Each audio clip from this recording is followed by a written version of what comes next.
Welcome to you, our Marshal team. We are Canicross Midlands and we have both Canicross, which is dogs attached to runners, as well as wheeled dogs attached to bike and scooter categories. We cannot run our events without volunteers, so we're so grateful for all the time you offer to help. Thank you so much. We have various marshal and volunteer roles at each event. Often this is venue dependent, some need more and some need less, but there is always something to be done. Your main point of contact is Annabelle McIntosh. Please make yourself known to her when you arrive on site. It would also be helpful if you know myself, Liz Fleming, and also Wendy Clark. I'm usually around the start line, and Wendy can usually be found near the registration tent.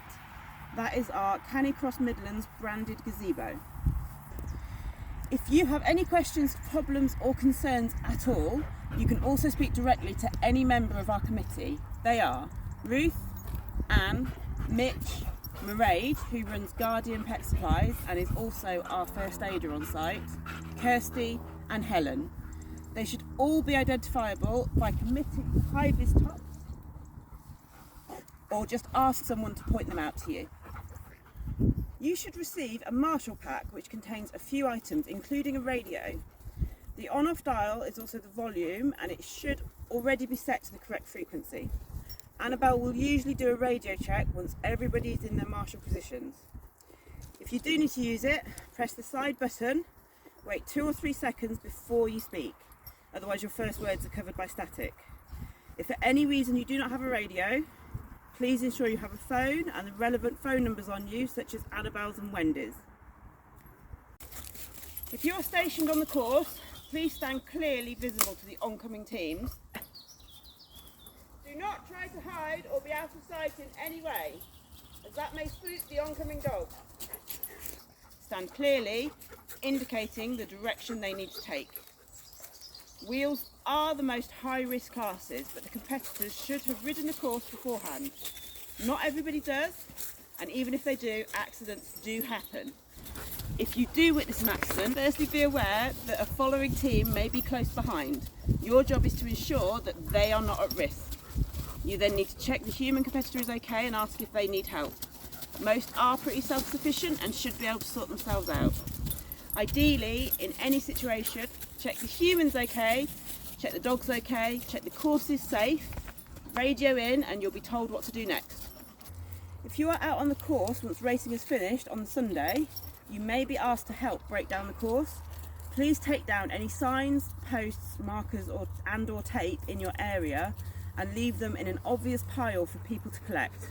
Or, alternatively, you can carry the items back to the race village and place them either at the registration gazebo or at the horse trailer where we store all of our kit. This is actually really helpful. Start line. If you are placed on the start line, you will most likely be asked to wrangle. This is where you organise the gathering competitors into a rough order and ensure, once the class starts, they are filtered towards the start efficiently. Beware of those who may have reactive or more difficult dogs. Never approach a team without asking if it's okay to approach. Some people may not want to be lined up. They may stay to one side and slot in as they get nearer the start. This is absolutely fine. It's just your job to keep an eye on everything and ensure everyone is safe, happy, and do not miss their start time. Also, take this time to double check names match bib numbers. People are very good at getting the wrong number. You will have a start list with you, so as you're getting them in order, just say, "Hi, Becky, yep, number 123, fab, let's go." If they do have the wrong bib number, please direct them to go back to registration and get the correct one. Let the start line know. We can often move them from their allotted time and place them at the back, depending on how much time allowance we have. Only handle dogs if you are confident to do so. If you're not happy to do this, and it's fine, please let Annabelle know. We've got plenty of other jobs and less hands-on jobs for you to do. If you are asked to help handle a dog, please be aware this will be a highly charged atmosphere and the dogs are likely to be more reactive than normal. They are not going to be the easiest to handle. Unlike Tink here, who's a demo dog today who is clearly not bothered. There are a few different ways to hold a dog. One way to stop a dog spinning is by the harness and the collar. Be aware, if you just hold the collar, a dog can spin and trap your fingers. 2 hands, harness and collar, stops the dog from spinning. When you let the dog go, let the collar go first, then the harness. Another way to hold the dog is the middle of the harness. It does depend on which harness they have on. Sometimes this will stop them being able to twist. Some dogs can still spin holding them like this. Another way to hold them is just by the line. If a dog is a quieter dog, this might be fine. Just be aware, when the dog goes and you're holding the line, you could get rope burn. So gloves might be a good idea. Always ask the competitor if the dog is better being handled a certain way. Finish line. There is nearly always members of the committee in the finish tent by the finish mat. If you've got a spare few minutes, please go and check that they're okay and see if anything they need.